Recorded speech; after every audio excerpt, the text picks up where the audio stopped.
भगवान गौतम बुद्ध परम पूज्य बोधिसत्व डॉक्टर आम्बेडकर जी को मेरा दीवार वंदन, पूज्य भक्ति जी को मेरा दीवार वंदन।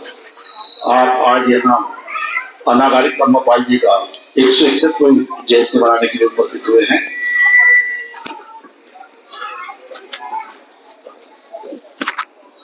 जैसा कि पूज्य भंती जी ने बहुत अच्छे से अनागारिक जी को के बारे में जो बताया है, मैं समझता हूँ आप लोग कितने लोग हैं आप इनको जानते हैं। ये जो आज फोटो लगी है अनागारिक धम्मपाल जी को, कितने लोग जानते हैं?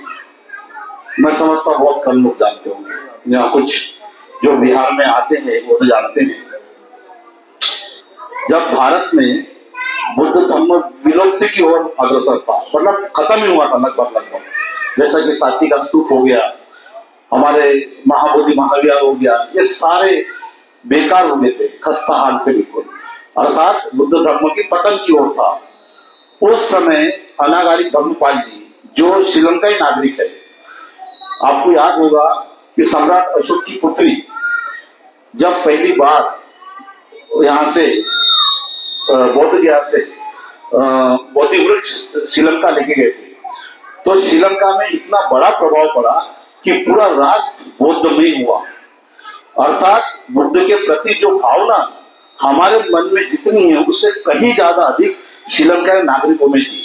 श्रीलंका के लोग ये सोचते थे कि भारत में बुद्ध का, जहां बुद्ध पैदा हुए हैं वहां पे कितना बड़ा वर्चस्व होगा, तो वो हमेशा बुद्ध की वचन वाणी से, बुद्ध के सभी जो वाणी है, उनके जो दिशा निर्देश है, उससे सब प्रभावित थे। उनको मालूम है कि बुद्ध का धर्म जो है ये कल्याणकारी है, और इसीलिए उन्होंने श्रीलंका वासियों ने इसे अपनाया।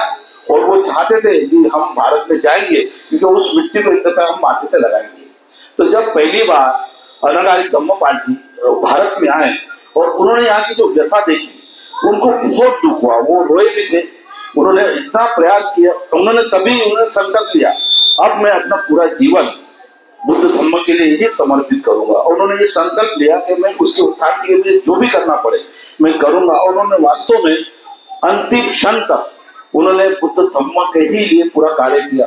बहुत बड़े बड़े उनके कार्य हैं जो बहुत छोटी बात है, इतने कम समय में बताना बहुत मुश्किल है। उन्होंने महाबोधि, श्रीलंका महाबोधि सोसाइटी की स्थापना की। एवं भारत में ही नहीं, अनागारिक धम्मपाल जी ने बुद्ध धर्म का प्रचार प्रसार विदेशों में भी किया।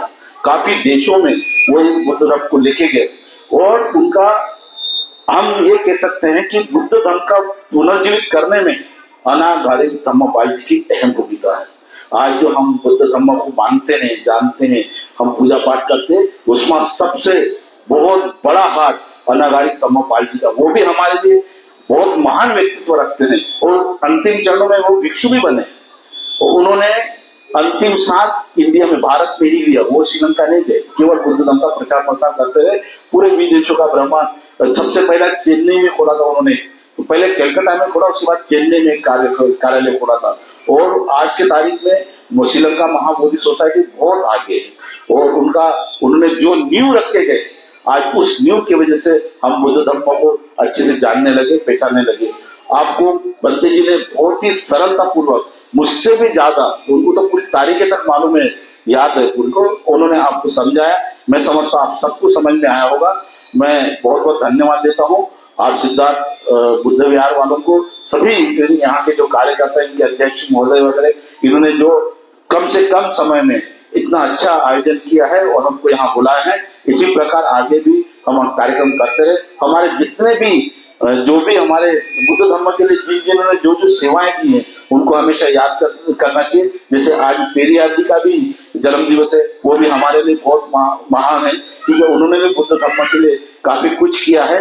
ये जो चीजें हैं अब ये कम समय में इतना आप नहीं बता सकते, लेकिन फिर भी जो भी आपने किया है, इतना ही आपने समझ लिया कि अनागारिक धम्मपाल जी कौन है, ये हमारे लिए बहुत है, क्योंकि धीरे धीरे आप सब समझ जाएंगे। धन्यवाद, साधुवाद, जय हिंद, नमस्कार।